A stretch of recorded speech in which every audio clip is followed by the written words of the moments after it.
Well, we've learned this week that Carolina is indeed still active in the transfer portal, looking to add to its roster for next season.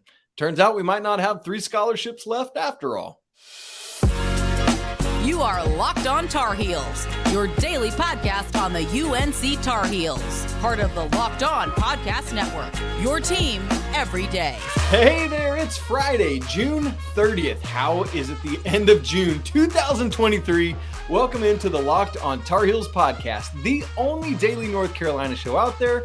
I'm your host, Isaac Shade, and joining me, yes, on Friday, I know you all have been clamoring for it all weekend, and we just keep getting pushed back, is our guy, Coach Pat Kilby, in the house. If you're watching on YouTube, you can see him sitting in his new sports room. It's coming together great, Pack. I can't wait to watch it develop behind you over the next several weeks and months on the show. That'll be a fun little thing to see.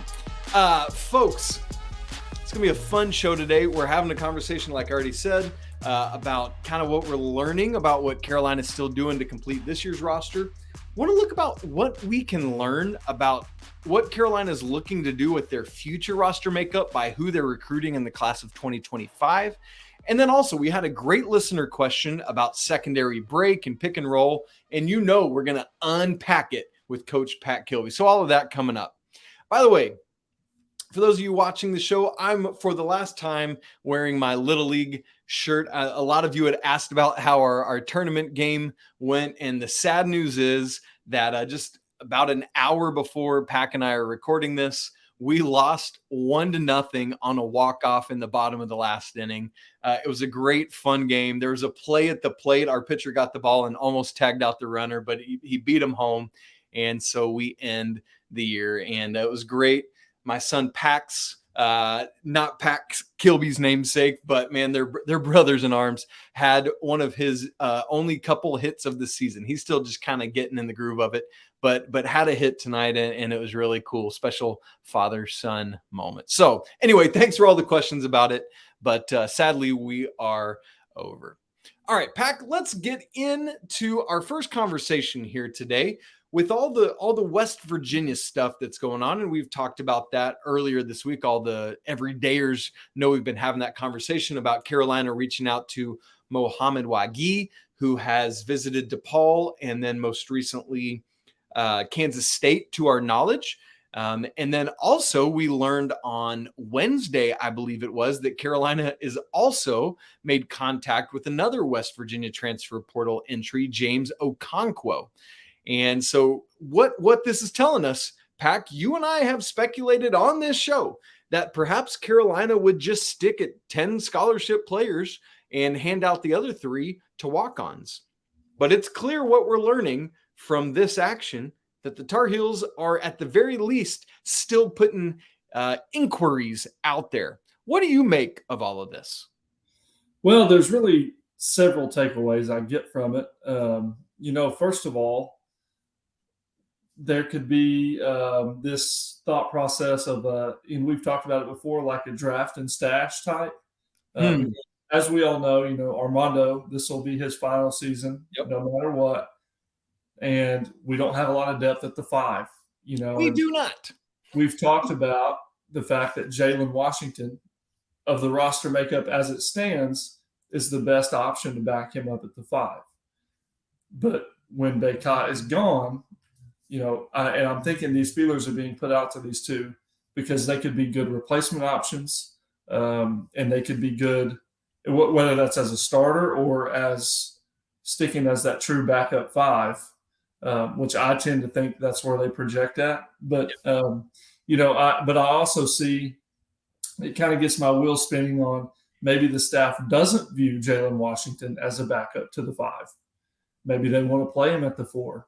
And to be honest, the more I think about it, the more I think maybe Jalen Washington's really progressing, that they feel confident putting him at the 4. So that could be a good thing for Carolina. But also it means that we need to get these guys, at least one of these guys in to play the backup if that's going to be the case. Yeah. And so that's kind of my early thoughts on it. But, both of these guys are similar. I think they're lob threats for Elliot Cadeau. They're good rebounders, and they're rim protectors. Yeah. And that's really all they will have to do. Come in, give us 10 minutes of that, and then let Bacot do the rest, and we could be in good shape. Yeah. It seems like from what I've looked and watched, yeah, like you said, neither of them are outside shooters. I said it on Wednesday's show. Waukee literally didn't take a three in his time at West Virginia. It seems like he might be the better offensive rebounder, Okonkwo the better defensive rebounder, and Okonkwo's block rate is just a couple percentage points higher than Waukee. So you hear me splitting hairs there. It's kind of like you said, Pac, that they're pretty similar in what they can do. If I remember correctly, Waukee is a little bit bigger than Okonkwo, both in terms of height and girth. I just said girth, whatever. Heft. There we go. How about that? But it's interesting about the Jalen Washington stuff. I was thinking, as you mentioned that, we really are then even starting to get maybe a little bit of a log jam at the four, because so many have projected, including you and I, that with Cadeau reclassifying, it probably pushes Ingram to the four, but then you got Jae'lyn Withers and Jalen Washington and Zayden high. And it's like, what do you do with all these guys? I think the Tar Heel fan base is kind of going gaga over Jae'lyn Withers right now after that dunk they put out the other day. My goodness, that was some kind of something. And so it's really interesting to see how this all mixes together.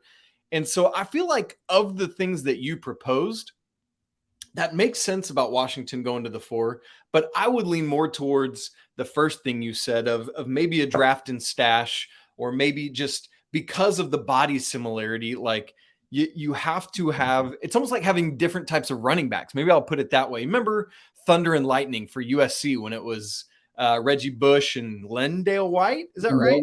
Yeah. I'm pulling this off the top of my head. So, yeah. But it's like the different backs were for different occasions and did different things. I guess we could bring it into our own backyard and talk about it in terms of Michael Carter and Javonte Williams a couple years ago and how they were able to switch off and kind of do some different things. And I think that is really important for Carolina to have, is a big wide load behind Armando that Jalen Washington and really nobody else on the team can do. And so I know there's comments out there. I saw them on the first show after Waukee about, man, it just feels like Jalen Washington keeps getting rooted out. And I hear that, but you got to have somebody, a secondary player who can bang with Bacot in the post in practice. I think that's equally as important, right? And to have somebody that can do that in a game. We've talked, you and I have talked about it before, Pac, but what happens when you go up against NC State and homie has it in the post? Like nobody beyond Armando Bacot can stand up to him or hold him off the block. And so I think that's just so important. And I mean, and for me, I'm still like, what about Mac Etienne, right? Like I think that any of those guys to me would fit the bill for this thing. Yeah. And, back to your Jalen Washington being rooted out comment, I would just say to those people, consider some of these things. For one, iron sharpens iron. So if we can get talent in there and we can see, how does he shape up against Jalen Washington? And if he's better than Jalen Washington, then guess who that's good for? That's good for North Carolina. Team. Yeah, 100%. Yeah. And these guys are coming in there making each other better. But then you also got to look at it from a staff perspective and go, okay, Bacot has had some ankle injuries. He's had some foul trouble. And, Jalen Washington is not, I think as the roster stands now, he's the best backup for the five, but he's not some big, huge physical presence. So if we could get one of these two guys that can come in and fill some of that void, that's a win for us too. So it's more of to me, it's not a rooting Jalen Washington out. It's more of a, let's cover all of our bases here and have some options. That's a great way to say that, Pac. Well done. And ultimately, in terms of what we're actually talking about, like what is this signaling to us about the makeup of next year's roster is like, is Carolina just talking to these guys because they're potentially leaving West Virginia, or have they been more active behind the scenes than we've known? And we're just learning about these because it's fresh and the Bob Huggins stuff. And so the news is getting out there from these guys who's contacting them. I just don't know, right? Like we're always putting feelers out and trying to find those things. But again, Carolina keeps it so close to the vest that we're going to have to keep waiting to hear news as these next several weeks and months unfold. But hey, we're about to turn the calendar to July, and you want to get this roster finalized so these guys can be playing together, getting to know one another in a on and off the court sort of way. So man, Pack, really interesting stuff here. We're obviously going to have to keep tabs on this thing because this roster is not done. I think that's the bottom line of what we're learning here. Agreed. All right, coming up, just like we talked about right now, what are we learning about North Carolina's action, what it says about the 23-24 roster? I think there's some things we can learn about what Coach Davis is wanting to do to form the roster going forward by who he is recruiting in the class of 2025. We're going to dive into that and look at it in just a second. But first, this episode of Locked on Tar Heels is brought to you by our friends at FanDuel. Baseball season's in full swing. There's no better place to get in on the action than FanDuel, America's #1 sportsbook. Because right now, new customers get a no-sweat first bet up to $1,000. That's up to $1,000 back in bonus bets if your first bet doesn't win. Just go to FanDuel.com/locked-on to join today. You know, maybe you can go out there and find some kind of something about Shohei Ohtani, like plus or minus 2 home runs, plus or minus 18 million strikeouts a game, and go ahead and get in on that action. In all seriousness, don't miss your chance to snag a no-sweat first bet up to $1,000 when you join FanDuel today. Just go to FanDuel.com/locked-on to sign up. FanDuel, official partner of Major League Baseball. Major League Baseball trademarks used with permission. All right, for you everydayers out there, you've been doing a great job of submitting listener questions all the time. In fact, we got one coming up later in the show. But if you've been tracking this week, you know a new way I've been encouraging you to send in questions is so that we can see your face and hear your voice. You can submit a video to lockedontarheels@gmail.com, just like 10 to 15 seconds long, your name, where you're from, and ask your question. And we will add it into the show, the actual video on the YouTube versions, the actual audio from you on the audio versions. It's going to be a fun way and a great new way to keep growing the community as one. I keep half expecting open the email one day, Pack, and there's an email from you, and it's like, bro, you're always on. You don't get an extra question. In all seriousness, let's look ahead to this class of 2025. Right now, that at least that's been made public, the Tar Heels have made 7 offers in the class. And I want to ask the question, Pack, what can we learn about the roster construction that Carolina is looking for, how they want to play? Do they continue in this era of the transfer portal? Are they going to continue to draft or try to recruit kids out of high school or not? Some people are getting away from that because it's like, I can have the maturity of a transfer, right? And if so, what type of player, what ranking of players Carolina going to pursue? There's a whole bunch that I think we can learn. Let me briefly give us these 7 scholarship offers that have been extended, and then we'll get into this. And Pack, I'll let you take it wherever you want to first. Okay. Interestingly, all 7 of these are classified as, at least right now, shooting guards or power forwards. 3 shooting guards. I said that super weird. Isaiah Harwell, Darren Peterson, who I've not done a show on yet. We need to get into talking about him, and Caden Boozer, who is I'll say less talented of the Boozer twins, but even he is highly, highly capable as a basketball player. And then 4 power forwards, Cam Boozer, Koa Pete, Bryson Tiller, who's at Overtime Elite, and Caleb Wilson. Here's what's interesting, Pack, about all of these guys. They're outside of Caden Boozer, who's like mid-20s just about everywhere at the 4 major recruiting services. The other 6 are all top 10 level players. And so there's a lot I think we can mine from that information. I'm curious where you want to take this conversation first. Yeah. So, you look at that top 10 caliber players and the offers you have out there, and there's a couple things I take from it. Number one, it tells me we're going to go after the top talent. And if we don't get it, then we'll fill those gaps in the transfer portal or with what is already on the roster. The second thing it tells me is, and I like this point I'm about to make. I actually prefer this. The point guard and the center, we don't have any offers there. And that tells me that they want, at least for now, I think they want a veteran there in those spots.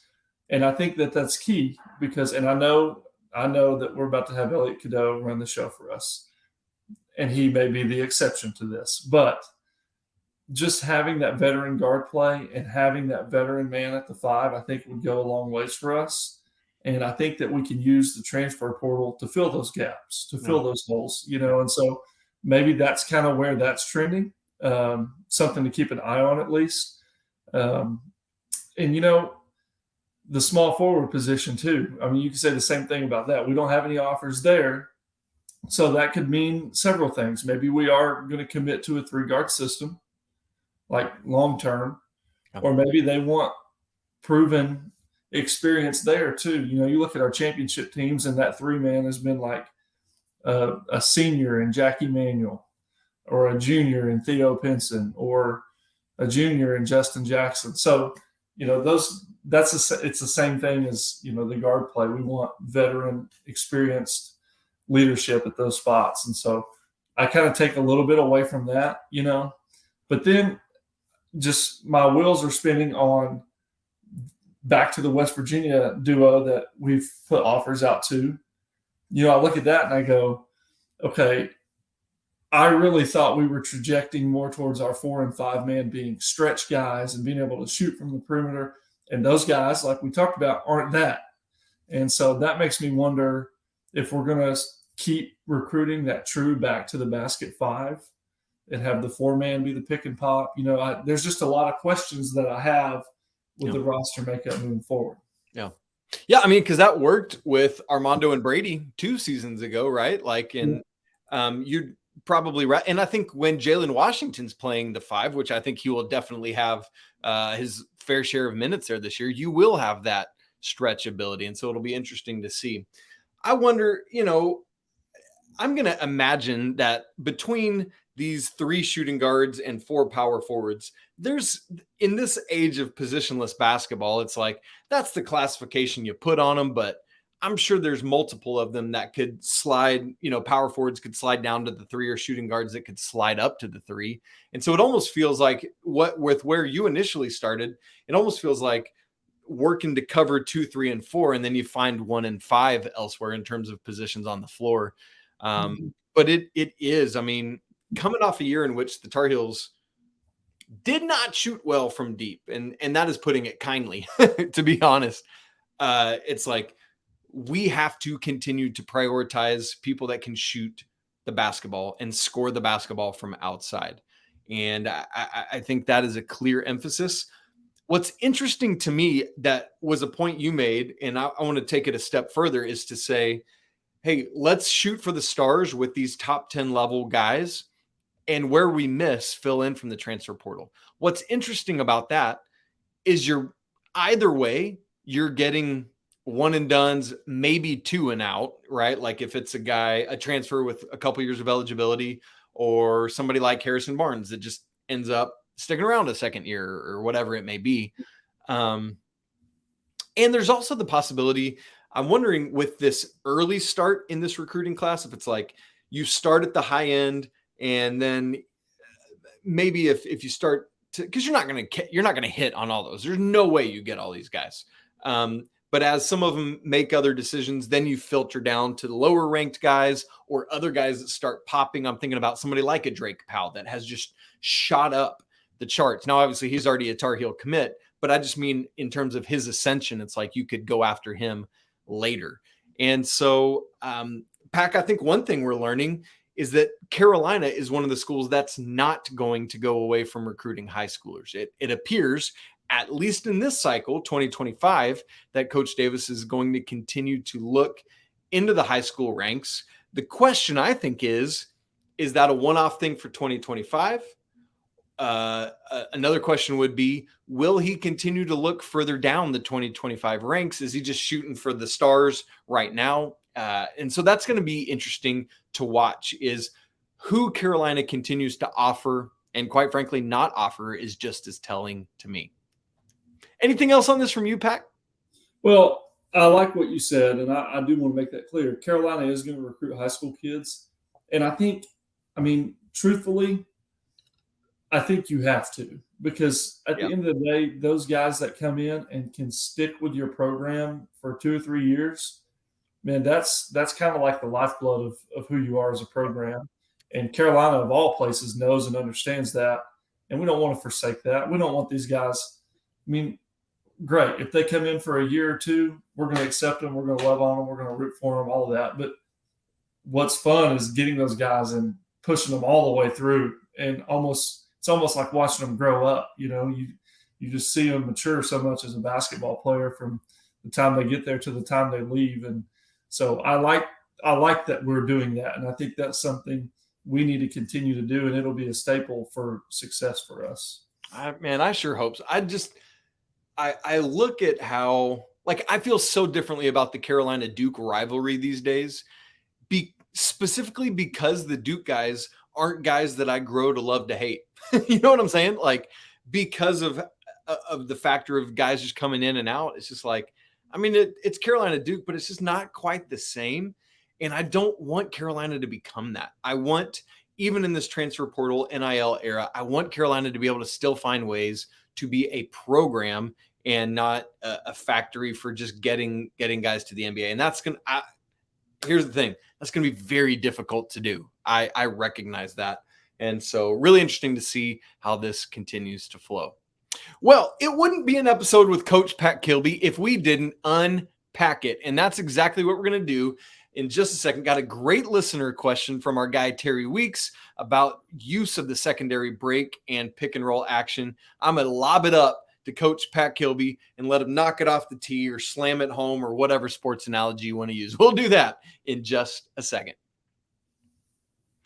All right, it's time, folks, to unpack it with our guy, Coach Pat Kilby. And the question actually comes, one of our listener questions, from Terry Weeks, who is an everydayer. In fact, he just sent me an email today saying he's made his wife an everydayer now. And so I love it. I love families getting together around Locked On Tar Heels. Let's go, Weeks family. Anyway, Terry's email says this: do you see UNC utilizing the secondary break and the high pick and roll more this season? Many of the set plays last year often seemed to fall apart and then chaos ensued. Your thoughts? And Pac, I think before you start answering this question, I think a lot of people probably know that Carolina has historically utilized the secondary break, but might not have a full grasp or understanding of exactly what that is or what it means. So would you start there? Yeah, absolutely. So there's 2 types of fast breaks. Okay, there's a primary fast break and there's a secondary fast break. Primary is get the rebound, push it up the floor, pitch it ahead, shoot a layup. That's just making a basketball play in transition. Secondary is we're still pushing the ball. We don't have a pitch ahead layup. We're going to flow right into this quick hitter action that could get us a quick look. And then boom, we get that shot off early and we're basically playing with pace, essentially. So that's your difference between primary and secondary. Perfect. Because most people, I think, when they hear fast break, they're thinking of primary fast break. And it's that's the understood word in it. And so I just wanted to make sure as we enter this conversation that everyone knows what we're talking about. So now, Pac, let's answer Terry's question. Do you think, and I think I just want to add tempo in general, pace in general to this conversation, because it's not been a hallmark of the Tar Heels the past 2 years in the Hubert Davis era. So do you see UNC utilizing the secondary break and high pick and roll more this season than we've seen the past year or two? I want to start splitting these up. So first of all, I think to get to the secondary break, we need to get to the primary break. And that's where you use tempo. We've got to be able to push the ball up the floor, period. And I pass or dribble, I would say. Yes, preferably pass. The ball moves faster that way. I think Cadeau has that vision. I think RJ has that vision. We saw that just freakish Jae'lyn Withers dunk. That was a perfect example, Carolina, of primary break. If we can get those, we want those. That's a staple. Secondary break has always been a staple as well. And I would love to see us utilize that more. I think it would be very effective with the group that we have. Considering we have so many different skill sets on the floor, we could do a lot of different things with it. We could use Ingram as a setup guy to create for others. We can use Withers' rim running abilities. We can use RJ's shooting, Cormac's shooting, Cadeau's creative ability. And it doesn't have to be the traditional Roy Williams secondary break. It can be a million different things. And I think if our staff is going where I think they're going with this, then we will see some more of it. I appreciate your coyness. Tell me what you mean. Where do you think staff is going with it? Okay, so let me go into that a little bit.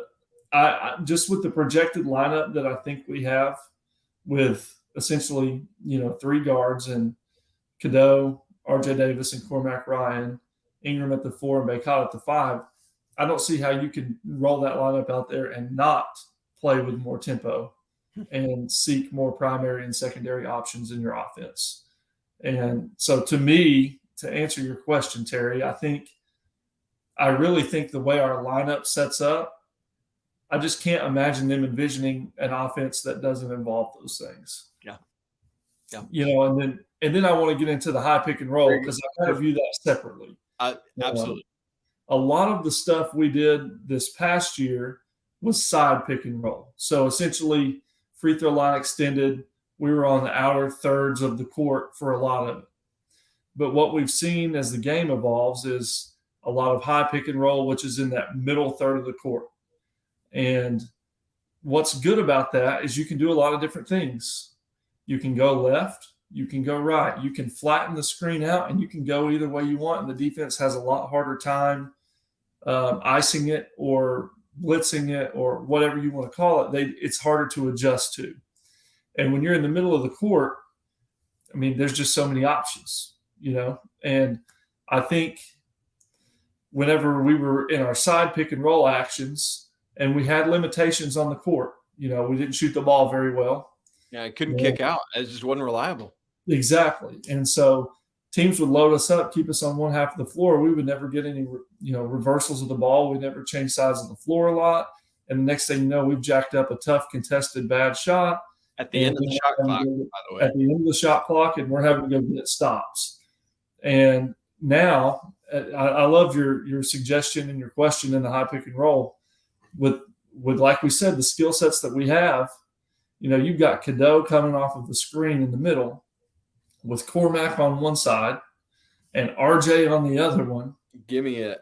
That's tough. The way Cadeau can create, I just think that would be really tough for people to guard. And I think that's a massive point, because then you're putting if I'm a defender, do I come off of RJ or Cormac to stop Cadeau's penetration or whatever he's doing, or do I stay attached to my guy? And obviously they're going to have their defensive principles that they need to stick to, but that puts a defensive player in a world of indecisiveness. Well, I wish we had a whiteboard right now so I could show you this, but not only is someone potentially going to have to help to stop the drive, you're going to have to stop the roll from the backside. So if you don't tag up on that or essentially help in, then that's a cross-court kick to Cormac or Cadeau or, Davis. So you really got to pick your poison. And that's all of that is talking about what Cormac and RJ can do. And I don't want to forget that Cadeau can score. Yes. He's not just a guy that can come and drop it off. He can score. So I just love that. I hope we do more of that. That's the way the game's trending. And as much as we use the pick and roll, I would once again expect for that to happen. Yep. I guess we won't know until we actually see it. Yeah. And we'll have to definitely unpack that more. I think traditionally too, the other thing we think about that high pick and roll is that it would be either RJ or Elliot and Armando. I'd love to see it some with Harrison Ingram. Let him be the role guy, and just find other not that I don't want it to be Armando. Definitely need to, because he and RJ were vicious with that in the NCAA tournament run 2 years ago. But I just think there could be fun, different ways to utilize it. And I think with Harrison's playmaking ability and his athleticism getting to the rim, there could just be some different ways to approach it too, which I think makes it even all the more difficult for opposing defenses. Well, yeah, and we've only talked about the pick and roll, but you start looking at Ingram, he can do a lot of the pick and pop and set the ghost screens, which is faking a screen and releasing. And then he's got the ball. Someone's having to help up, and he's doing what he does best, and that's create for others and make plays happen. So there really are a lot of options that we could utilize offensively to be a dangerous threat. Well, Pack, this is getting some butterflies going in my stomach, like when you first hold hands with a girl that you want to go on a date with. I hope it comes to fruition, and that Carolina does what we're talking about here. Man, this is a great email from Terry. Terry, thank you so much for getting us going on this. Seriously, folks, it makes it so much more fun especially in the offseason when you're sending in all these great questions. Keep them coming, because we love getting to have these conversations all together. Pack, great stuff. Thank you for unpacking that for us as always. Folks, that does it for today's episode of Locked On Tar Heels and this week of Locked On Tar Heels. Been another fun week for sure. You can follow the show on Twitter at Locked On Heels. You can follow our guy Pack at Coach_K23, me at Isaac Shade. If you want to send in a question through email or video or whatever, or just have bigger, deeper conversation, lockedontarheels@gmail.com. We'd love to talk with you there. And for those of you watching on Friday, I believe Pack said he's got a pretty open day where he's going to be able to interact and answer some comments back. So would love to be able for you to do that. If you haven't subscribed on YouTube, no time like the present. Go hop on and do that. Smash the like button so we know you're here hanging out with us. Leave some comments on your thoughts on today's show. Folks, it's always a great day to be a Tar Heel. We can't wait to talk to you again next week. Pack and I are starting our summer roster preview series, and our man Elliot Cadeau is going to be the first one up. We always start with the freshmen and go from there because the calendar flips to July. That's wild. Anyway, it's a great day to be a Tar Heel. We'll be back with you next week. But until then, peace.